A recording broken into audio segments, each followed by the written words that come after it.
Good morning, fishy folks. It is another rainy Saturday morning here on the East Coast in New Jersey, where I am. And what you're looking at is what's new in the fish room. I had always planned to make a fill system for my sump, which is way over there in the corner behind all those tanks.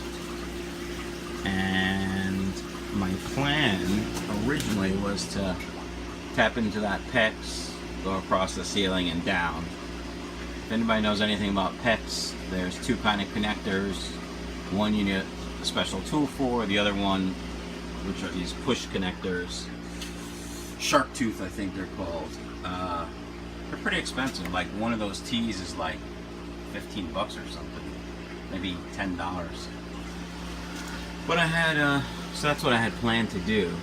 Well, I decided to scrap that idea, and I was hooking up the Python adapter, dragging that hose, the green hose, which this is a regular garden hose that I cut in half, so I didn't have all this hose line across the floor. I did that.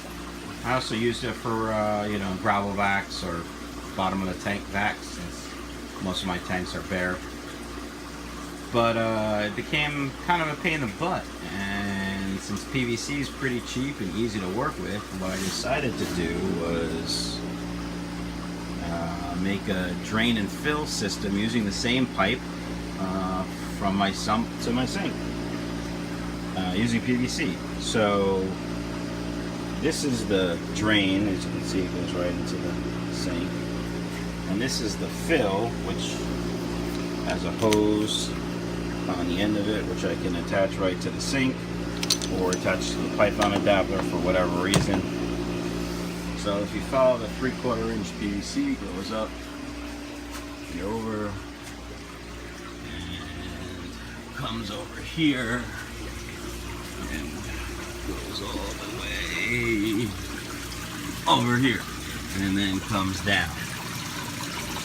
And here with this mess of valves and pipes, this is right from the sump.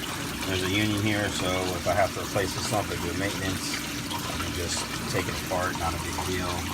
Then there's a T which goes that way, and then this is, the fill. This is the original setup here. This T was here with this ball valve. That basically, this is the one that turns the system on. Follow it over here all the way to my manifold. Anyway, so this obviously shuts off all these branches, but this is the fill one right here and the drain. So basically, if I want to fill it, turn this off, turn this on, leave this off. To drain it, close that, obviously this open, and then turn the pump on, and it will shoot water up all the way to the sink. The other thing, which this pipe I have, which is kind of weird, that is a drain that goes outside. And the reason I have it going outside is I'm going to pump the water into a barrel as it gets warmer for my wife's garden. Where this water is better than just tap water, plus it's already used. You can see it goes all the way over there to my sump pump drain.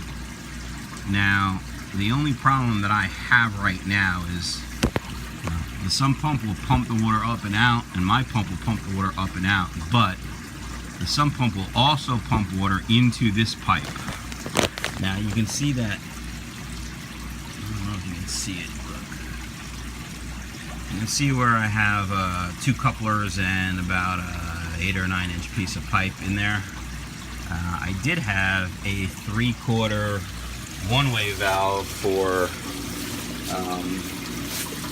irrigation, but it blew out from the pressure, so it's low pressure. So I have to look online for a check valve, an inline check valve, unless somebody's a plumber and knows a different way.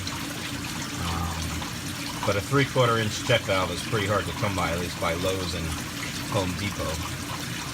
The smallest I found was 1 1/4, which technically I could just, I'm not looking for pressure or anything, so, or restriction I should say, so that Now that is an option. I just have to reduce it down, but I was looking for something that's plug and play.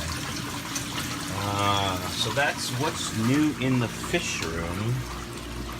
By now, hopefully you've seen my video on my fry that I thought I lost and then I found. And this morning I came down here and I couldn't find them, but after about half an hour, everybody woke up and I can see them swimming. You can see one swimming right there by the heater. There's another one. I had to separate Mom because I actually witnessed Mom munching on her babies, and that wasn't cool.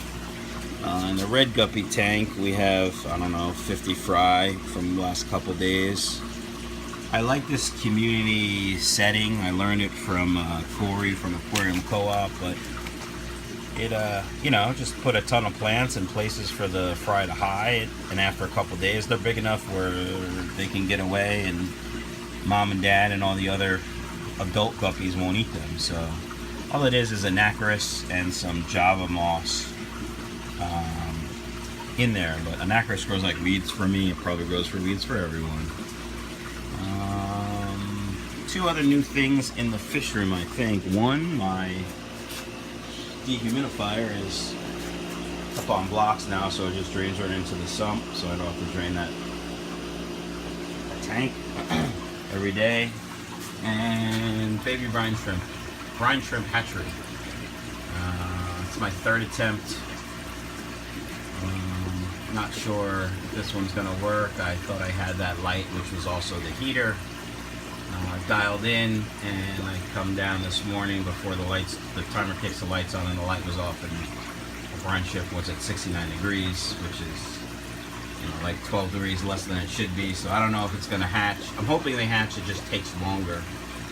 Instead of 24 hours, hopefully it'll be more like 30, which is fine because from the 24-hour start time, I won't be here, but I'll be here in 30. So slowly kicking up the temperature. It's about 10 degrees in, I don't know, maybe an hour. So, all right, that's the update for the fish room.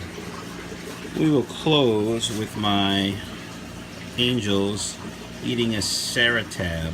A Saranib? What are these things called? Nips. Saranip. I only have one left because I love sticking them to the glass and watching the fishes eat them. Okay, say bye, fishies. Bye, fishies!